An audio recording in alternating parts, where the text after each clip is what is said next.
Scorpio, kamusta? Welcome back to Pinay Angel Tarot. This is your bonus reading for July. Para sa mga Scorpio, general love reading, kaya maaaring mag-resonate o hindi. Pero pag nag-resonate, comment kayo guys. Tingnan natin ang energies connected sa'yo sa love life mo. We have closure, falling fast, proposal. Parang ang intense nito ah. True love. Okay. Ano pa? Abundance!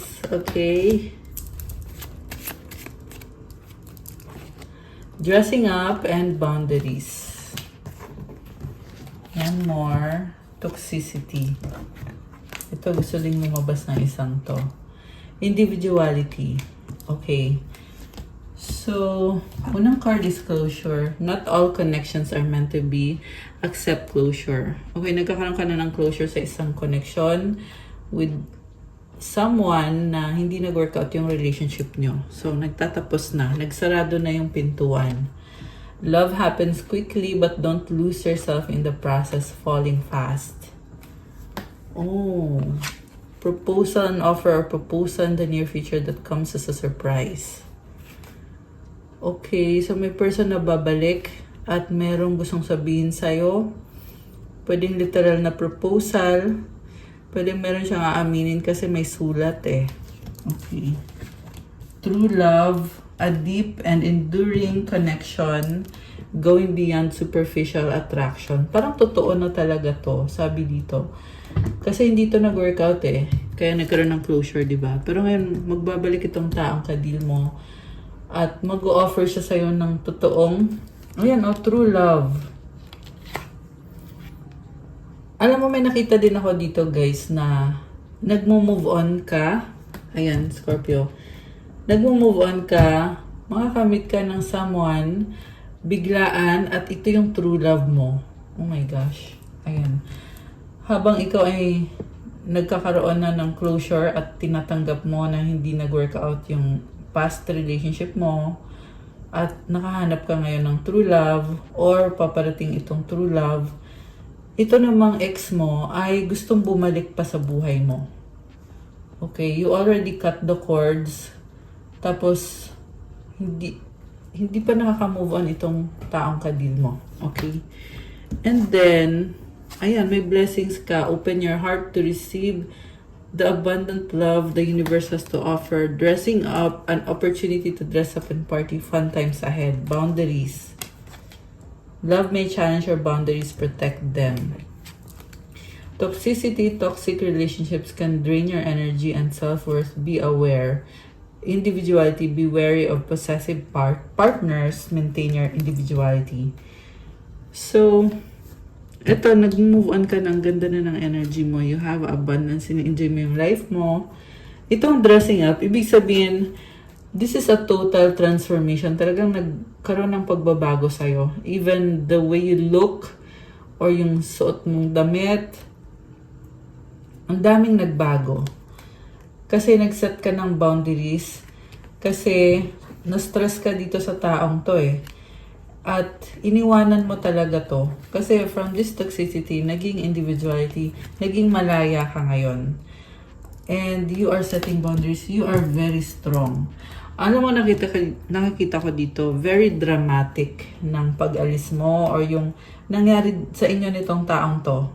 Pwede nagkaroon kayo ng confrontation tapos ikaw, nagdesisyon ka na ayaw mo na at aalis ka na, iiwan mo na siya. Sparks, keep the sparks flying, surprise each other with gestures of love. Alam mo, minahal niyo isa't isa eh. Nagkaroon kayo ng strong attraction and chemistry. Pero, niloko ka nitong taong to, which ended up na hindi nag-workout at kailangan mo siyang iwanan. Okay? Kasi si Scorpio, once na nalaman mo na hindi serious itong taong to sa'yo, ganun si Scorpio eh. Kaya mong i-let go. Kaya mong tapusin ang isang connection. Okay? So, yeah, I do have Scorpio in my chart. Strong Scorpio. Kaya alam ko yan. Scorpio din ako. So, tingnan natin kung better. Ano bang intention ng taong kadil mo? natin. Comment kayo mga Scorpio kung para kanino to nag-resonate itong reading natin. Itong reading na to. Okay, anong intention ng person na to? Three of Cups. Okay, marami siyang babae or lalaki. This can be any gender, guys. Pero marami siyang kakonek, hindi lang ikaw. Ayan yung focus niya ngayon. Hindi siya makapag-focus sa'yo lang kasi may ibang umi-eksena dito. What crosses this person is the Knight of Swords. Alam niya kung sino yung gusto niya eh. Yun na yung problem kasi ang nakita ko dito, ikaw yung pinakamahal niya. Siguro nga minahal din niya itong dalawa pang options niya. Pero ito kasi target niya eh. Ayan, Knight of Swords. Ikaw yung target niya. Ikaw yung mahal niya. What lies above is the Knight of Rods. So ito na nga, nag-explore player talaga. Medyo immature siya. Okay, what lies below? Four of Cups. Hindi siya masaya. Siguro, oh, okay. I get it. Parang nagsisisi siya na nalaman mo yung totoong ugali niya at ayun, it caused them to feel emotional kasi hindi mo siya tinanggap bilang isa siyang manloloko. Sino ba naman tatanggap sa isang manloloko, di ba? Okay. Two of Cups. Yan yung overall energy. And it's showing me na itong taong to, gusto ka pa rin niya kahit anong mangyari. Kahit magalit ka sa kanya, kahit magkaroon ka na ng iba. Iniisip niya dito, okay lang. Kung galit ka, gawin mo kung anong gusto mo, pero tayo pa rin. Ayan, gusto ka pa rin niya, Scorpio. Okay. What lies behind is Two of Wands. And what lies before is the Ten of Wands. So, pinagsabay-sabay niya eh. Pabalik-balik siya between you and another person. And then, ito, gusto niya siya yung may control. Very manipulative and controlling person. May burden din siya. Pwede tong family niya, kaya burden siya sa family. Or baka may pamilya na siya sa ibang kakonect niya. Kaya siya nababurden, nabibigatan siya. So, may responsibilidad itong taong to. Supportive energy is the Sun. Nagkakaroon siya ng clarity ngayon at gusto niya mag-try ulit sa'yo. Kasi, nakakita siya ng opportunity na na-realize niya na gusto ka niya at gusto niya ngayon ipaglaban yung connection niyo kasi napapasaya mo siya daw. Okay, tingin niya sa'yo, Queen of Swords, nag-iba ka na, naging cold ka sa kanya, naging malamig ka sa kanya, mukhang hindi mo na to kinakausap, or kung kinakausap mo man, sinasabi mo kung ano yung totoo, kaya siya nasasaktan din siya sa mga naririnig niya sa'yo. Kasi kita mo, ang daming red roses, oh. So, nakikita ko sa'yo yung fire, yung passion, and hawak mo yung sword dito. So, sword is about telling the truth. Hindi ka natatakot na i-reject siya at sabihin sa kanya yung totoo. Mutual energy is Eight of Pentacles, trabaho. Okay, so nakikita ko sa'yo, focus ka sa sarili mo, pero at the same time, nakikita mo naman na wala naman siyang effort na ginagawa. Kaya mukhang confirmation mo yun na tama lang yung ginagawa mo, na iwanan mo na yung taong yan kasi hindi ka naman niya pinahalagahan. The outcome is Ace of Pentacles. Okay, may pag-level up sa'yo, lalo na sa finances mo, meron kang blessing. May perang paparating or baka nga dumating na yung perang yon. Samantala itong taong to ay financially nangangailangan. Okay, yan yung lumabas dito, guys. Okay, mukhang meron siyang financial losses. Oh my gosh. Meron siyang ka-deal na toxic. Breadwinner pero hindi sapat yung kinikita. Yan yung nakita ko dito. So, nagbibigay siya at hindi sapat yung pera niya para sa kanya. Oh, ito oh, Queen of Rods. So, itong ka-deal niyang karmic connection ay kinukuha yung pera niya. So, kaya nawawalan siya.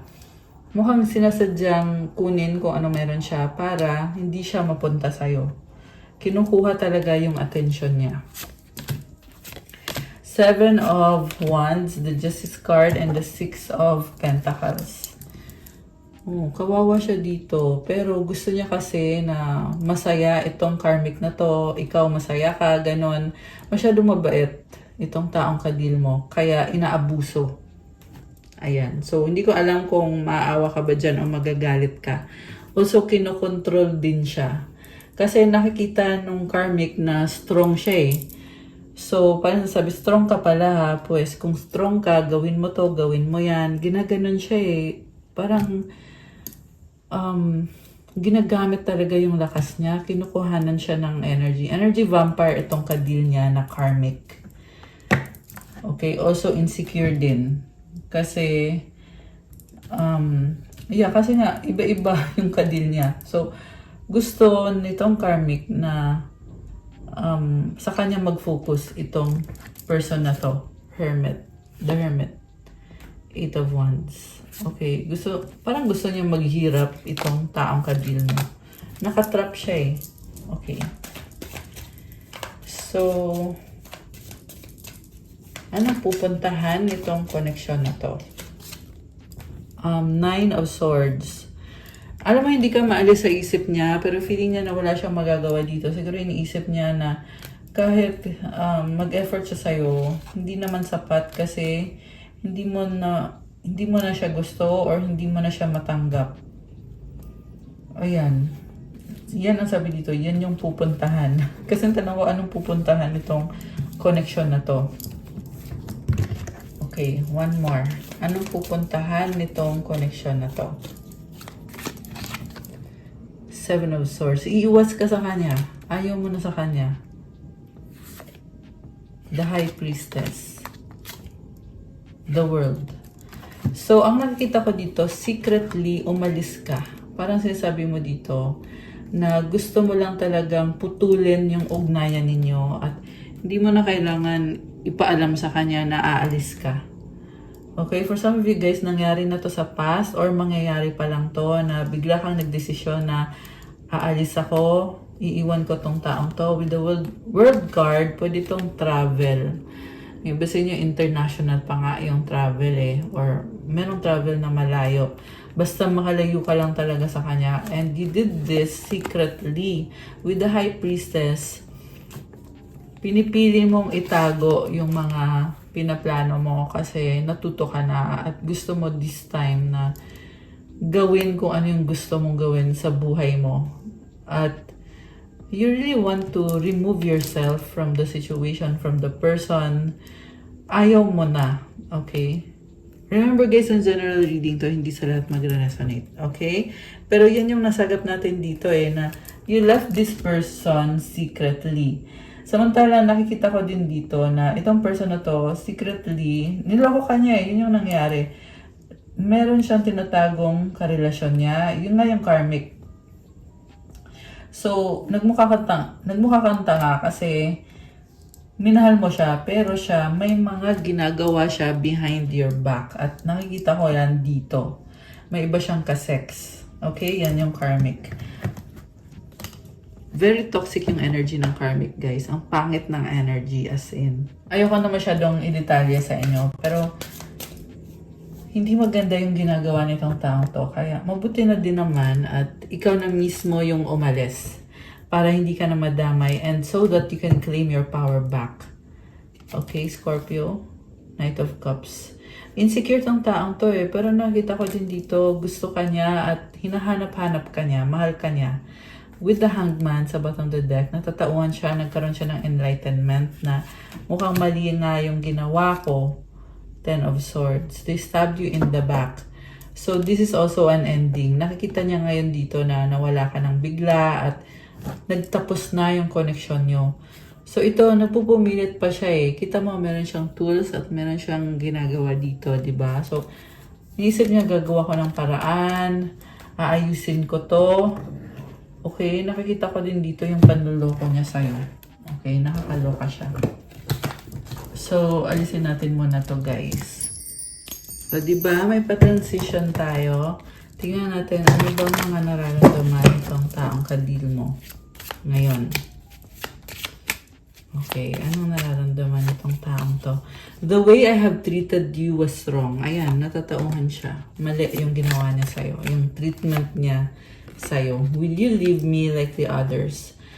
So, may mga nang iwan na sa kanya dati. What is the truth? Okay, so gusto niya makipag-usap eh. Gusto ka niya kausapin. Pero ramdam ko dito na natatakot siya. Okay. Takot sa'yo to. Alam niya na maling-mali yung ginawa niya sa'yo, yung panluloko niya at yung pananakit niya sa'yo. Parang pinahiya ka niya dahil sa ginawa niya. Grabe, betrayal to. It hurts so much. Okay, ikaw to eh. Ikaw tong nasaktan. At nakikita niya yun ngayon na sobra ka niyang nasaktan. I am scared of rejection. Okay, nireject ka niya, pero ngayon siya dito, natatakot siya na baka i-reject mo siya. These feelings are eating me alive. Kasi gusto niyang bumalik sa'yo, pero iniisip niya na ang sakit nun pag nireject mo siya. Kaya iniisip na lang niya na hindi na lang siya lalapit sa'yo para hindi siya masaktan. So, mukhang natututo itong taong to na tanggapin na yun na nga, nagtapos na yung relationship nyo or yung connection nyo. At ayaw mo na sa kanya, siya gusto ka pa rin. Alam niya na nagkamali siya sa'yo, siya yung may kasalanan. Kaya gusto niyang lumapit sa'yo at mag-reach out sa'yo. Pero natatakot siya kasi alam niya na hindi mo siya tatanggapin. At hindi niya kayang marinig yun galing sa'yo. Ayan yung nakikita ko dito sa taong to, guys. Kasi nakikita na niya eh, nare-realize na niya. Don't put up with my BS. Drama in reverse. Madrama tong taong to. Pero ang nakikita ko, gusto niya i-manipulate kaya hindi siya nakikipag-usap sa'yo. Kasi gusto pa rin niya na things would turn in their favor. Okay, remember walang gender dito. Pwede to sa babae o sa lalaki. Okay?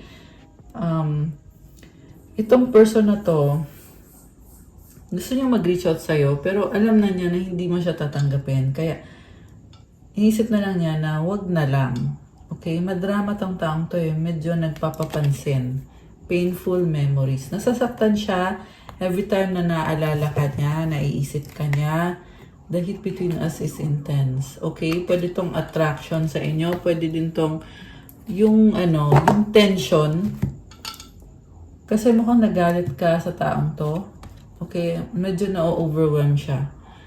At parang ayaw lang niya talagang harapin yon. Kasi ayaw niyang masaktan eh. Life without you is hopeless, dark, and depressing. I miss your light. Kasi nabuko mo tong taong to. So, nung nabisto mo siya, nabuko mo siya, na manloloko siya, ganito yung mga gawain niya. Ayan ngayon, takot na takot siya sa'yo. At ito ngayon, since nilet go mo na, nakikita na niya na pag wala ka, malungkot siya, sobrang malungkot siya. At namimiss niya yung liwanag mo, yung positivity na binibigay mo sa kanya.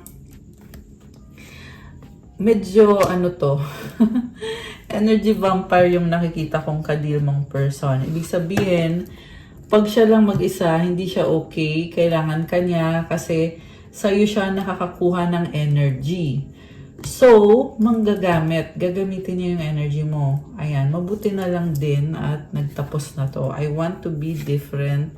I can't talk to you right now. You are so different from everyone around me. Ibang-iba ka daw sa lahat ng mga nakilala niya. Okay. Hindi niya masabi yung mga gusto niyang sabihin. Sobrang hiyang-hiya to sa'yo. You are too nice, I don't deserve your kindness. Ayan, ito, nakikita na niya eh. Naging mabuti ka sa kanya, maganda yung pakikitungo mo sa kanya, minahal mo siya ng tama, ng totoo, tinulungan mo siya, sobrang nice ka sa kanya. So, ngayon ito, nakikita niya na, ay nako, masakit man sabihin, pero hindi mo siya ka-level. Sobrang sama ng ginawa niya sa'yo. At ito, nare-realize niya yan ngayon na hindi niya deserve yung kindness mo, yung pagmamahal mo, yung pagiging totoo mo. Ayan, so at least, klaro na din naman sa taong to na kung ano yung standards mo at kung ano lang yung kaya mong ibigay sa kanya, wala na yun, tapos na yun. Since nalaman mo na ang totoo tungkol dito sa taong to. Okay, so ano bang gustong sabihin sa'yo? Tingnan natin. Anong gustong sabihin sa'yo nitong taong kadil mo? I need your time and commitment. Everything reminds me of you. Ayun, naalala ka niya lagi. I appreciate you. Kung dati hindi ka niya na-appreciate, ngayon appreciate ka niya. Kasi wala ka na eh. You make me happy. Okay, I hate you. Galit siya sa'yo. Siguro galit siya kasi, oh my gosh. So, dalawang scenario yung nakita ko dito. Una sa lahat, galit siya sa'yo kasi iniisip niya na may bago ka na, nakikipag-sex ka na sa iba. Yun yung hindi niya matanggap eh. Hindi niya kaya. Okay, yung other scenario is, galit siya sa'yo kaya pinagpalit ka niya sa iba. Ito yung nangyari sa inyo sa past. Yan yung dahilan kung bakit ka niloko nitong taong to. Kasi feel niya na masyado kang, alam mo yon, gusto niya kasi siya yung tama, siya yung may control. Ma-pride itong taong to, mataas ang ego nitong taong kadil mo. So, para patunayan sa sarili niya na may control siya, kaya siya nag-cheat sa'yo. Pero yung nga lang yung pag-cheat niya sa'yo is hindi lang isang beses ginawa, but maraming beses at paulit-ulit. So, it's already a bad habit nitong taong to na hindi dapat ganyan yung taong kadil mo. Dapat yung kadil mo ay yung tao na magbibigay sa'yo ng totoong pagmamahal, yung magiging loyal sa'yo, faithful sa'yo, at hindi yung manloloko, hindi yung manggagamit, at hindi yung controlling. Okay? Pero hindi ka naman niya na-control eh. Kasi nung nalaman mo, natuklasan mo lahat, ikaw na din mismo, nagmadali kang iwanan itong taong to. People don't believe in me. Marami siyang, sa sarili niya, marami siyang insecurities or mga bagay na gusto niyang ayusin. Actually, sa isip lang naman niya yun eh, yung mga insecurities na yun. Pero it's really troubling this person na feeling niya ganun lang siya. Kaya kailangan ka niya kasi ikaw yung nag-uplift sa kanya.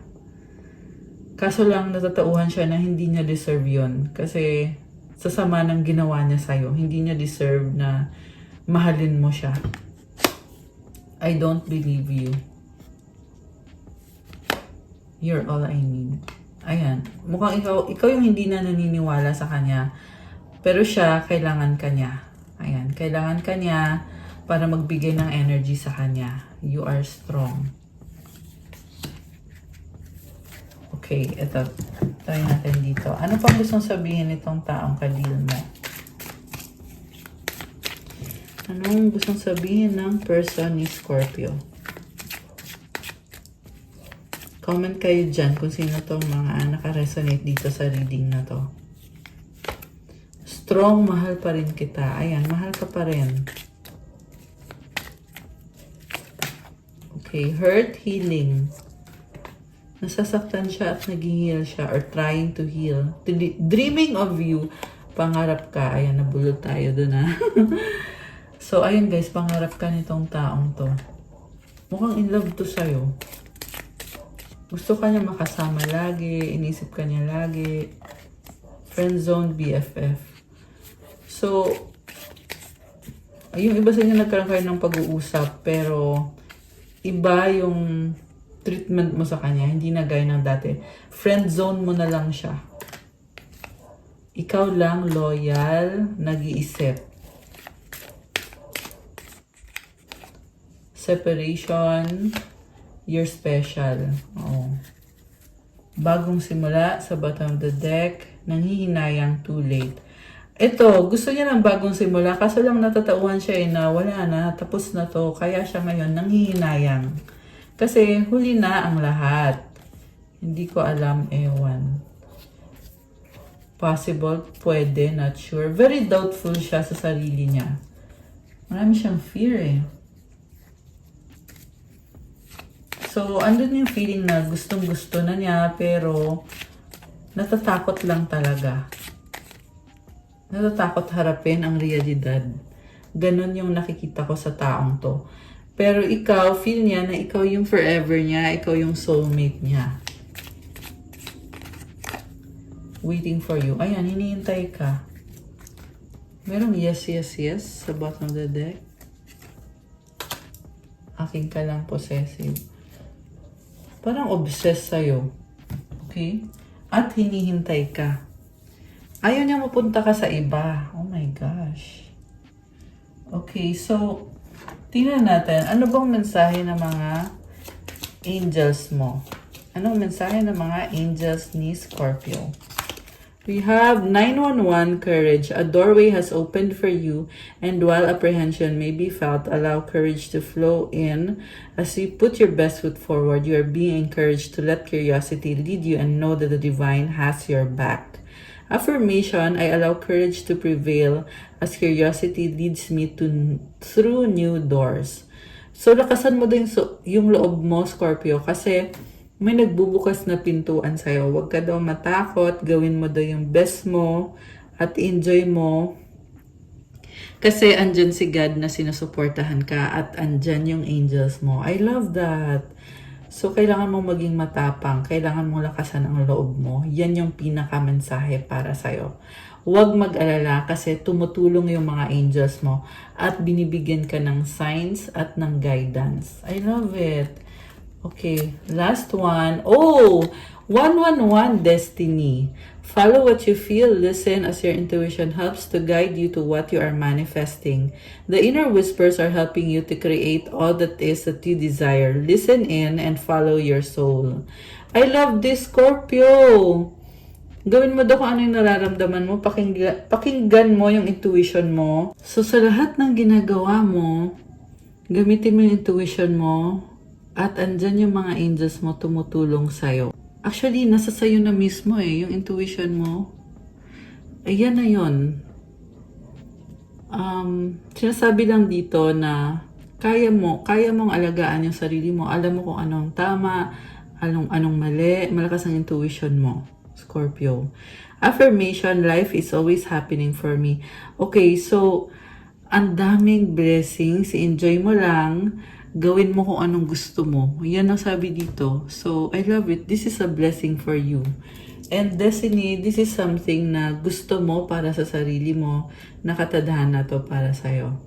So, i-claim mo tong magandang energies na to. Comment, claim destiny. Comment 111. And comment, claim courage.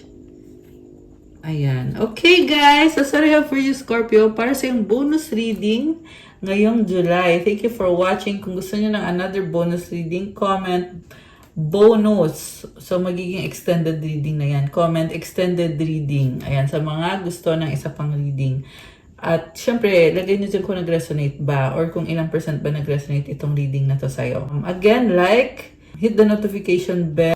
Kung kailangan nyo ng gabay, pwede kayong magpa-private reading. May bayad yun kasi ikaw mismo yung i-reading.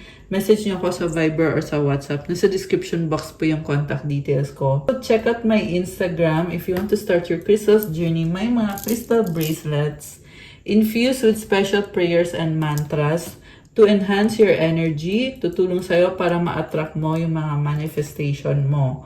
May mga special prayers and mantras, may mga special and specific intentions para sa'yo yung bracelets. Ayan. So, thank you, Scorpio. Have a good day or night. God bless you all. Stay safe. See you again soon. Love you guys. Bye!